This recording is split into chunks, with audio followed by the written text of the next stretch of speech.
ഇറാൻ്റെ എല്ല് ഒടിച്ചുകൊണ്ടിരിക്കുകയാണ് ഞങ്ങളെന്നാണ് ഇസ്രയേൽ അവകാശപ്പെടുന്നത്. ഫെബ്രുവരി മാസം 28 ഇറാനെ ആക്രമിക്കുന്നതിന് വേണ്ടി തുടങ്ങിയതാണ് ഇസ്രയേൽ. ഇസ്രയേലും അമേരിക്കയും ഒരുമിച്ച് ചേർന്ന് 2026 വർഷത്തിൽ അവർ നടത്തുന്ന ഈ പ്രധാനപ്പെട്ട ഓപ്പറേഷൻ ഏകദേശം 2 ആഴ്ച പിന്നിട്ടിരിക്കുകയാണ്. ഈ 2 ആഴ്ചയ്ക്കുള്ളിൽ ഒരു ദിവസം അമേരിക്കയ്ക്ക് യുദ്ധ ആവശ്യങ്ങൾക്ക് വേണ്ടി മാത്രം ചെലവിടുന്നത് ഏകദേശം $2 ബില്യൺ എന്നുള്ളതാണ്. ഇസ്രയേലിൻ്റെ ചെലവ് വേറെ, ഇറാൻ്റെ ചെലവ് അതിനപ്പുറമാണ്.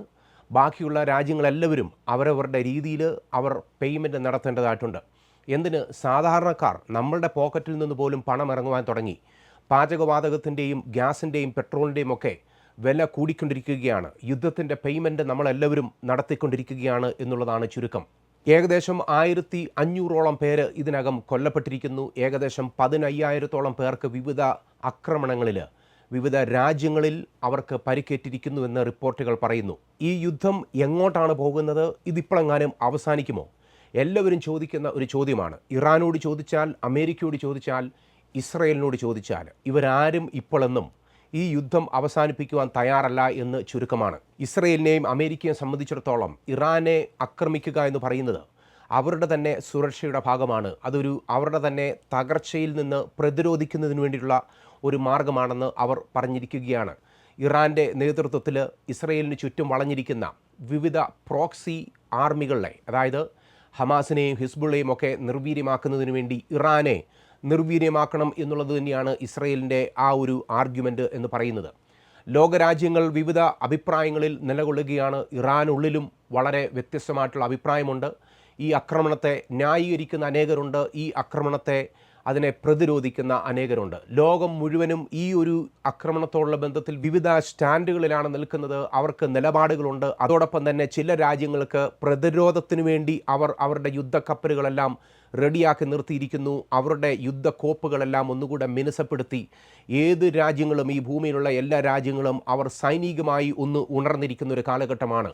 ഒരുപക്ഷെ ഒരു 3ാം ലോക മഹായുദ്ധത്തിലേക്ക് ഇത് പ്രവേശിക്കുകയാണെങ്കിൽ, മറ്റ് വലിയ ഒരു യുദ്ധത്തിലേക്ക് ഇത് പ്രവേശിക്കുകയാണെങ്കിൽ ഇതിൻ്റെ വരായികകൾ അത് നേരിടുന്നതിന് വേണ്ടി രാജ്യങ്ങൾ തയ്യാറായി കഴിഞ്ഞിരിക്കുകയാണ്. ഇസ്രയേൽ പറഞ്ഞിട്ടുള്ളത് ഇറാൻ്റെ ഗവൺമെൻറ്റിനെ താഴെ ഇറക്കുന്നിടം വരെ ഞങ്ങൾ ഈ യുദ്ധം ചെയ്യും എന്നുള്ളത് തന്നെയാണ്. രണ്ടാമത് അവർ പറഞ്ഞിട്ടുള്ളത് ഇറാൻ്റെ എല്ലാ ന്യൂക്ലിയർ വെപ്പൺസിനെയും അതിനെ അതിനെ നശിപ്പിക്കുന്നതും വരെയും ഈ യുദ്ധം തുടരുമെന്ന് ഇസ്രയേൽ പറഞ്ഞിരിക്കുന്നു.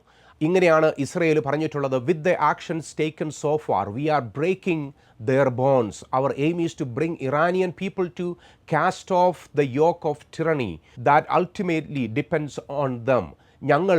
ഞങ്ങളൊരു മിഷൻ അക്കംപ്ലിഷ് ചെയ്യുന്നതിന് വേണ്ടി ഞങ്ങൾ ഇറങ്ങിത്തിരിച്ചിരിക്കുകയാണ്. ഇറാനിയൻ ജനതയെ ഇത്രയും നാൾ അവരെ ടോർച്ചർ ചെയ്തിട്ടുള്ള അവരുടെ മുതുകത്തുണ്ടായിരുന്ന ഒരു നുകത്തെ ഒടിക്കുന്നതിന് വേണ്ടി ഞങ്ങൾ ഇറങ്ങിത്തിരിച്ചിരിക്കുകയാണ് എന്ന് ഇസ്രയേൽ പ്രധാനമന്ത്രി ബെഞ്ചമിൻ നെതന്യാഹു പറഞ്ഞിരിക്കുകയാണ്. ഇറാനെ സംബന്ധിച്ചിടത്തോളം തീർച്ചയായിട്ടും ഏറ്റവും വലിയ നഷ്ടം സംഭവിച്ചിരിക്കുന്ന രാജ്യവും ഇറാൻ തന്നെയാണെന്ന് നമ്മൾ മനസ്സിലാക്കേണ്ടി വരും. ഇതെന്ന് അവസാനിക്കും? ഇതിന് എന്തെങ്കിലും ബൈബിൾ പ്രാവചനികമായ പ്രസക്തിയുണ്ടോ? നമ്മൾ മനസ്സിലാക്കേണ്ട ചില കാര്യങ്ങളുണ്ട്, അടിസ്ഥാനപരമായിട്ടുള്ള ചില കാര്യങ്ങൾ. യുദ്ധത്തെക്കുറിച്ച് പുതിയ വാർത്തകൾ നമ്മൾ കേൾക്കുന്ന സമയത്ത് അനുദിനം നമ്മൾ റിമൈൻഡഡ് ആകേണ്ട ചില സത്യങ്ങളാണിത്. ഈ യുദ്ധം മുന്നോട്ട് പോകുന്ന സമയത്ത് നമ്മളിത് നമ്മുടെ മനസ്സിൽ വെച്ചുകൊള്ളണം. അതേ, ഇറാനും ഇസ്രയേലുമൊക്കെ ബൈബിളിലെ പ്രാവചനിക പൂർത്തീകരണങ്ങളുള്ള ബന്ധത്തിൽ അന്ത്യകാല പ്രവചനങ്ങളുടെ ഏറ്റവും പ്രധാനപ്പെട്ട രാജ്യങ്ങളായി നിലകൊള്ളേണ്ട രാജ്യങ്ങളാണ്.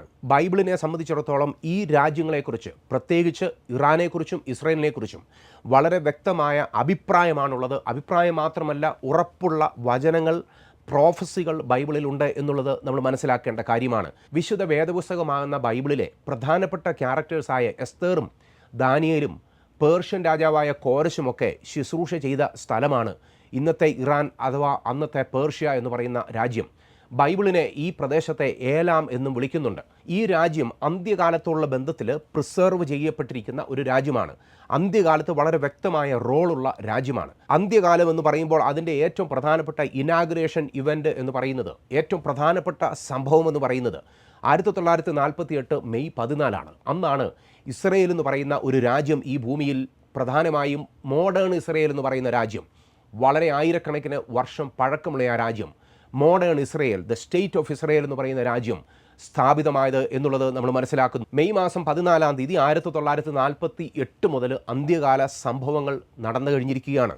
അതിനുശേഷം നടക്കുന്ന ഓരോ യുദ്ധങ്ങളും അന്ത്യകാല പ്രവചനങ്ങളുള്ള ബന്ധത്തിൽ, പ്രത്യേകിച്ച് മിഡിൽ ഈസ്റ്റിൽ നടക്കുന്ന യുദ്ധങ്ങളെ നമ്മൾ കാണേണ്ടതായിട്ടുണ്ട്. ഓരോ രാജ്യങ്ങളും ഭൂമിയിൽ നിന്ന് അപ്രത്യക്ഷമാകുകയും രാജ്യത്തിൻ്റെ ഭരണത്തലവന്മാർ വധിക്കപ്പെടുകയൊക്കെ ചെയ്യുന്ന സമയത്ത് നമ്മൾ വിശുദ്ധ വേദപുസ്തകത്തിൻ്റെ പ്രവചനങ്ങളിലേക്ക് ഓടി വന്ന് അവിടെ എന്താണ് പറഞ്ഞിട്ടുള്ളതെന്ന് നമ്മൾ മനസ്സിലാക്കണം. ബൈബിൾ പ്രോഫസിയുടെ അടിസ്ഥാനത്തിൽ യെഹെസ്കേൽ പ്രവാചകൻ്റെ പുസ്തകം 38-ാമത്തെ അധ്യായത്തിൽ ഒരു യുദ്ധം നടക്കുവാനുണ്ട്. ആ യുദ്ധത്തിൻ്റെ പേര് ഗോഗ് മാഗോഗ് യുദ്ധം എന്നുള്ളതാണ്. ആ യുദ്ധത്തിൽ പങ്കെടുക്കുന്നതിന് വേണ്ടിയുള്ള പ്രധാനപ്പെട്ട രാജ്യങ്ങളിൽ മുൻനിരയിൽ നിൽക്കുന്ന ഒന്നാമത്തെ രാജ്യമാണ് റഷ്യ. റഷ്യയുടെ നേതൃത്വത്തിൽ ഇറാന്, സിറിയ, ലിബിയ, തുർക്കി മുതലായിട്ടുള്ള രാജ്യങ്ങൾ ഒരുമിച്ച് ചേർന്ന് അവർ യുദ്ധത്തിനു വേണ്ടി വരുന്ന ആ രാജ്യം എന്ന് പറയുന്നത്, അവരുടെ എതിരാളിയായി നിൽക്കുന്ന രാജ്യമെന്ന് പറയുന്നത് ഇസ്രയേൽ എന്ന് പറയുന്ന രാജ്യമാണ്. വളരെ വ്യക്തമാണ് യെഹെസ്കേൽ പ്രവാചകൻ്റെ പുസ്തകം 38-ാമത്തെ അധ്യായത്തിൽ പറഞ്ഞിട്ടുള്ള യുദ്ധമെന്ന് പറയുന്നത്. ഈ രാജ്യങ്ങളിൽ പലതും നിലവിൽ വരുന്നതിന് മുമ്പ് തന്നെ, പ്രത്യേകിച്ച് മോഡേൺ ഇറാൻ എന്ന് പറയുന്ന രാജ്യം 1979 നിലവിൽ വരുന്നതിന് മുമ്പ്, ഏകദേശം 2500 വർഷങ്ങൾക്ക് മുമ്പ് തന്നെ ഈ രാജ്യങ്ങൾ ഇങ്ങനെയുള്ള ഭൂപ്രദേശത്ത് നിലവിലാകുമെന്നും ഈ രാജ്യങ്ങൾ ഒരുമിച്ച് ചേർന്ന് ഇസ്രയേലിനെതിരെ വരുമെന്നും വളരെ വ്യക്തമായി പറഞ്ഞിരിക്കുകയാണ്. അപ്പോൾ അതിൻ്റെ അർത്ഥം എന്താണെന്ന് ചോദിച്ചാൽ, ഈ രാജ്യങ്ങളുടെ നാശം ഉടനെ സംഭവിക്കുകയില്ല. ഇനിയും വലിയൊരു യുദ്ധത്തിനു വേണ്ടി ഈ രാജ്യങ്ങൾ തയ്യാറെടുക്കുകയാണ്. ഇറാനും ഇസ്രയേലും റഷ്യയും തുർക്കിയും ഉൾപ്പെടെയുള്ള ഈ രാജ്യങ്ങളെല്ലാം തയ്യാറെടുപ്പുകൾ നടത്തുകയാണ്. രാഷ്ട്രീയപരമായും ഭൗമശാസ്ത്രപരമായും അവരുടെ സൈനിക ബലം കൊണ്ടും അവർ ഒരു പുതിയ രൂപഭേദത്തിലൂടെ അവർ കടന്നു പോവുകയാണ്. അവർ കൂടുതൽ ശക്തിയോടുകൂടെ രംഗത്ത് ഉണ്ടാകും എന്നുള്ളത് തന്നെയാണ് ബൈബിൾ പ്രോഫസിയുടെ അടിസ്ഥാനത്തിൽ നമ്മൾ മനസ്സിലാക്കേണ്ട പ്രധാനപ്പെട്ട കാര്യം. അതുകൊണ്ട് തന്നെ നമ്മുടെ മുൻപിൽ നടക്കുന്ന ഈ യുദ്ധങ്ങളെ ബൈബിൾ പ്രോഫസിയുടെ അടിസ്ഥാനത്തിൽ നമ്മൾ നോക്കുകയാണെങ്കിൽ ഇറാനെ അമേരിക്കയ്ക്കോ ഇസ്രയേലിനോ ഇപ്പോൾ നശിപ്പിക്കുവാൻ സാധ്യമല്ല എന്നുള്ളതാണ്. ഇറാൻ ഒരു രാഷ്ട്രീയ മാറ്റത്തിലൂടെ കടന്നുപോകും. ഇറാൻ ശക്തിയുള്ള ഒരു രാജ്യമായി തന്നെ നിലനിൽക്കും എന്നുള്ളത് തന്നെയാണ്. എന്നാൽ റഷ്യ ഈ ഒരു കളത്തിലേക്ക് വരികയാണെങ്കിൽ ഇതൊരു 3-ാം ലോക മഹായുദ്ധമായും ഗോഗ് മാഗോഗ് യുദ്ധമായും രൂപാന്തരപ്പെടുമെന്നുള്ളത് 100%.